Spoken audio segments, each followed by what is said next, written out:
కాకినాడ జిల్లాలో శిక్షణ పొందిన పోలింగ్ సిబ్బందికి మరోసారి శిక్షణ ఇవ్వడం జరుగుతుందని కలెక్టర్ నివాస్ తెలిపారు.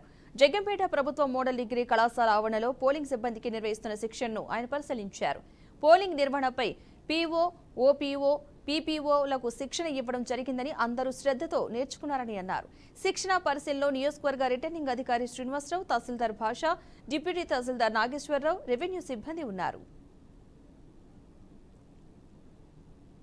జిల్లాలో జరుగుతున్నటువంటి ఎన్నికల ప్రక్రియ భాగంలో ఈరోజు జిల్లా వ్యాప్తంగా ఆర్ఓస్ ఆధ్వర్యంలో పీఓలు, ఏపీఓలకి ట్రైనింగ్ ఇవ్వడం జరిగింది.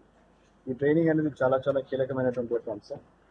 అందువల్ల ఈ ట్రైనింగ్ కోసం ప్రత్యేకంగా మాస్టర్ ట్రైనర్స్ని నియమించి ప్రతి ఒక్క ట్రైనింగ్ సెంటర్లో కూడా క్లాస్ రూమ్కి 30 మందికి ఎక్కువ కాకుండా వాళ్ళకి both theoretical and also practical, ఈవీఎంని ఏ రకంగా వాడాలి, ఈవీఎంలో ఏ రకమైన సమస్యలు రావచ్చు, అది వస్తే ఏ రకంగా దాన్ని నివర్తి చేయాలి, ఇవన్నీ కూడా వాళ్ళకి ట్రైనింగ్ ఇవ్వడం జరిగింది.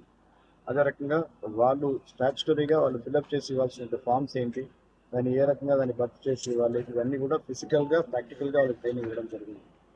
ఎందుకంటే ఎలక్షన్స్ సమయంలో వీళ్ళు ఇచ్చినటువంటి ప్రతి ఒక్క ఫామ్స్ ఇవన్నీ కూడా మనకు చాలా అవసరం కాబట్టి వాళ్ళకి దానిపైన కులంకుశంగా వాళ్ళకి ఏమేమి ఫామ్స్ నింపాలి, ఏ రకంగా నింపాలి, ఇవన్నీ కూడా చాలా స్పష్టంగా వాళ్ళకి ఎక్స్ప్లెయిన్ చేయడం జరిగింది.